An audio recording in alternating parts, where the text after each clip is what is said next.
saat ini saya bersama dengan Ponsianus Nyoman Indrawan, pemain veteran dari bola basket profesional Indonesia yang baru saja comeback untuk berlaga kembali di IBL 2021. Ming, gimana kabarnya, Ming? Sehat, Bu. Luar biasa. Sehat-sehat luar Apa biasa. kabar?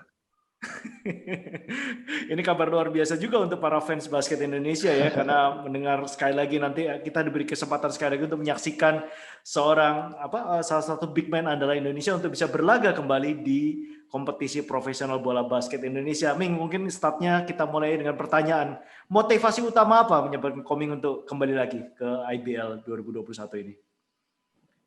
Motivasi utama itu sebenarnya impian dari kecil sih. Jadi saya dari kecil saya cinta basket dan saya juga cinta bola Bali. Jadi Bali United ini ngasih saya dua-duanya, bermain basket untuk bola Bali. Jadi itu otomatis sudah jadi motivasi utama saya sih. Kalau dari istri, anak-anak, apakah juga ada ini kayak seperti dorongan dari mereka juga? Oh, ayolah main-main lagi Pi atau gimana gitu?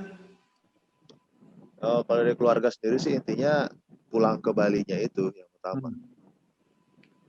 Dan bisa pulang ke Bali dengan basket, jadi ya udah itu kayak motivasi berlipat-lipat.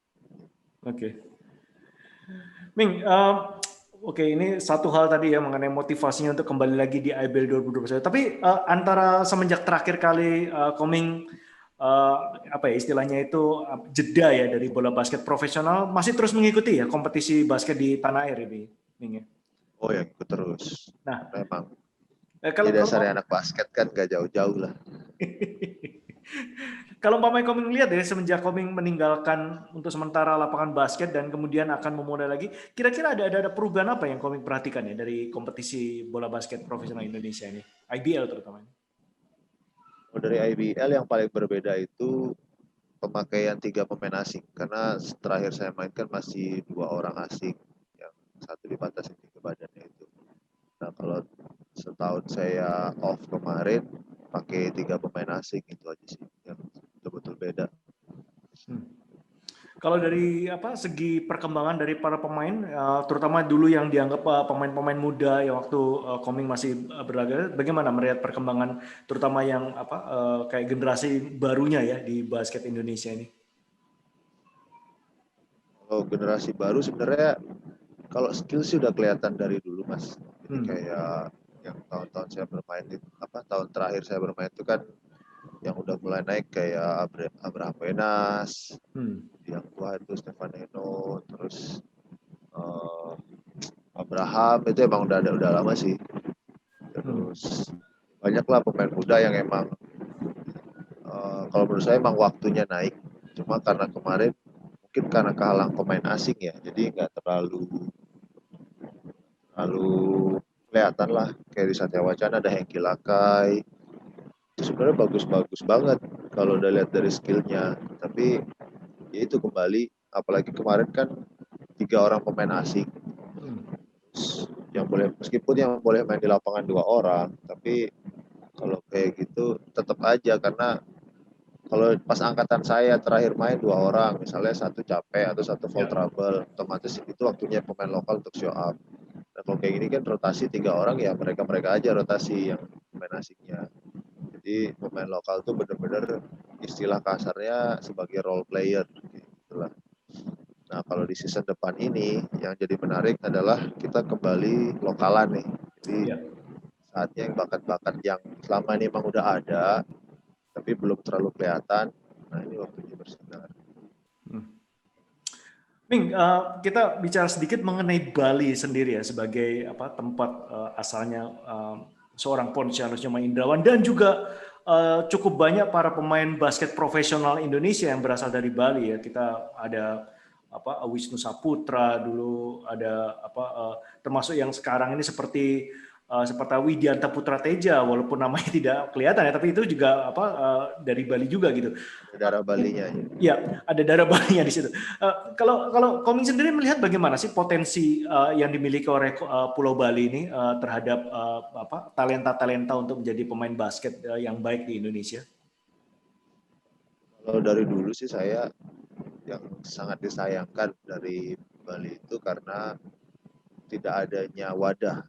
Jadi dulu waktu angkatan saya banyak banget yang jago. Waktu saya SMA saya juga cadangan. Gitu. Tapi yang membedakan adalah karena saya emang benar-benar ya istilahnya berkorban buat basket.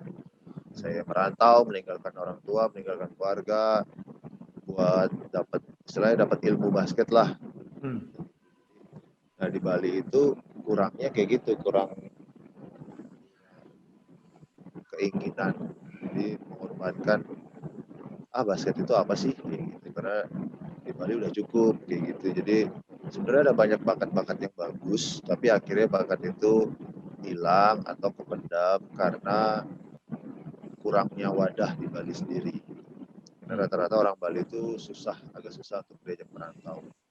Tapi kalau emang orang Bali yang basketnya bagus dan dia merantau, pasti bakalan kelihatan. Selain saya kan banyak, ada Om Loli, ada Om Wiwin, terus yang Widi itu juga dia merantau sebenarnya.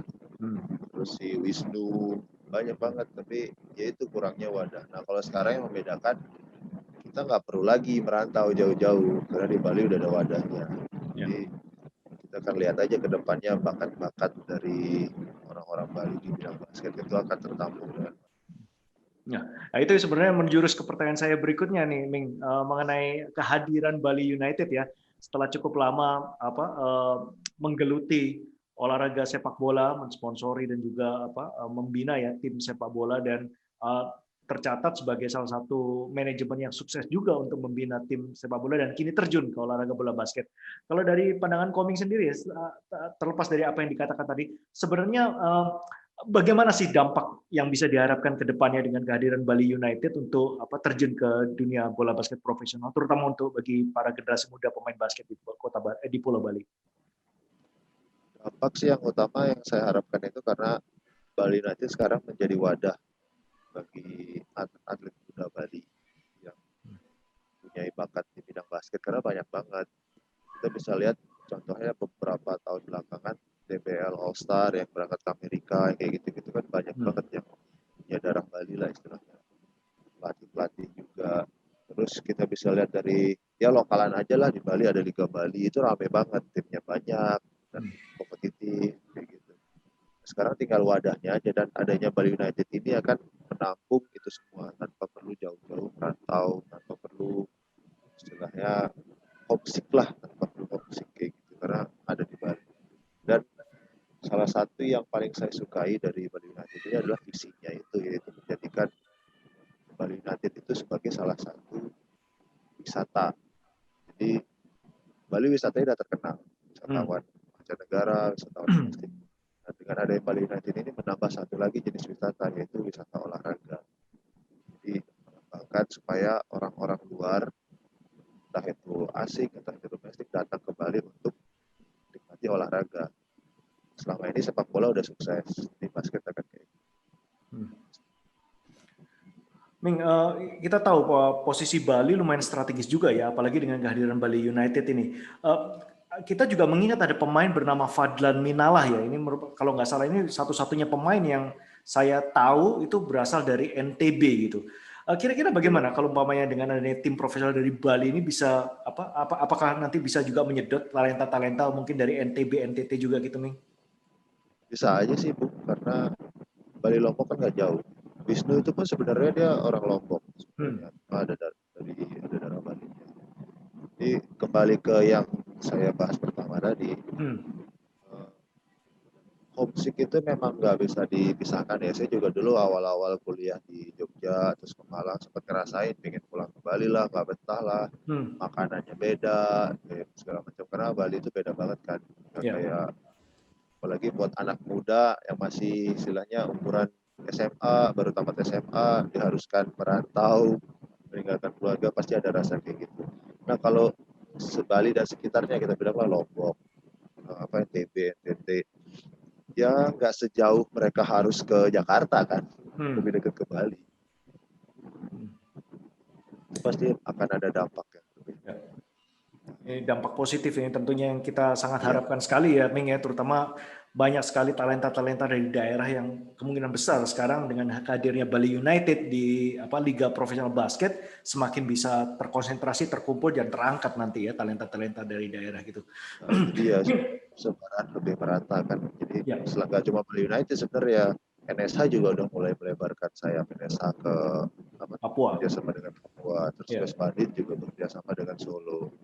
Jadi dengan adanya itu saya harapkan bibit-bibit daerah itu semakin tersaring. Ming, sekarang kembali kepada Koming sendiri, bersiap untuk terjun kembali ke kompetisi Liga Bola Basket Profesional Indonesia. Persiapannya bagaimana? Apakah ada pendekatan berbeda untuk berlaga di musim kompetisi IBL 2021 ini? Siapannya saya ingat-ingat lagi sih banyak hal yang karena setahun off itu lumayan juga ngaruh, tapi saya selama setahun juga nggak benar-benar off banget, jadi masih sempat basket. Tapi emang yang utama saya pikirkan sekarang adalah conditioning. Dan kebetulan Coach Alex juga sangat membantu di dalam hal itu. Dia udah ahli banget sih urusannya kayak gitu. Dia udah siapin program khusus buat saya, beda sama program teman-teman lain. Juga nggak mau istilahnya nggak mau rushing, nggak mau buru-buru saya. Jadi yang penting kita nanti ketemu di sana. Ya. Jadi oke, saya jalanin program.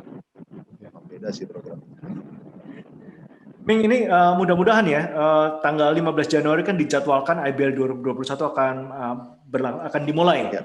Dimulai di Jakarta, mudah-mudahan ya. Dengan kondisi pandemi ini serba tidak menentu, tapi kita berdoa semoga 15 Januari ini benar akan terlaksana. Dan waktu ini kalau melihat tanggal hari ini kurang lebih cuma sekitar 2-3 minggu lagi persiapan bagi tiap tim ini untuk bersiap untuk berlaga di IBL 2021. Kalau boleh Koming kasih gambaran kira-kira persiapan Bali United sendiri bagaimana? Bali United sendiri kita masih belum. Kita susahnya di Bali salah satu karena susah buat cari lawan scrimmage, buat lawan sparring. Okay. Tapi kita emang dari manajemen ada rencana untuk berangkat lebih awal supaya kita bisa ke Jakarta lebih awal supaya bisa sparring dulu di sana. Mungkin sekitar awal Januari kita udah di Jakarta.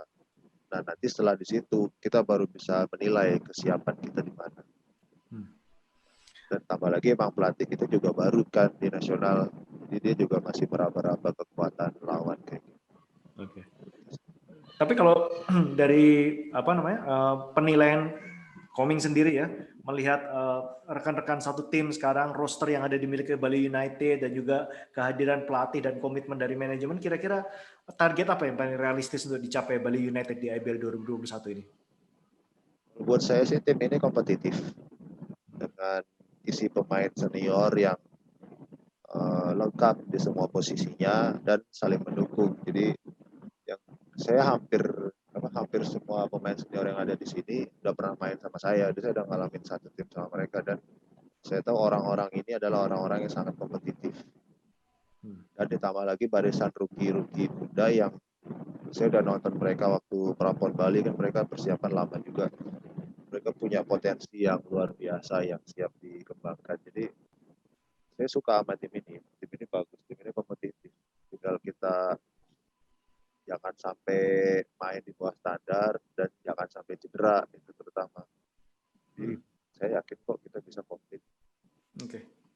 Oke, terima kasih Ming, ini bincang-bincang kita singkat ini mengenai persiapan Bali United dan juga kembalinya seorang Pontianus Nyoman Indrawan di IBL ini, dan tentunya saya sebagai komentator nanti kalau mau dipercaya nggak sabar lagi untuk bisa memanggil nama Koming di lapangan waktu berikutnya.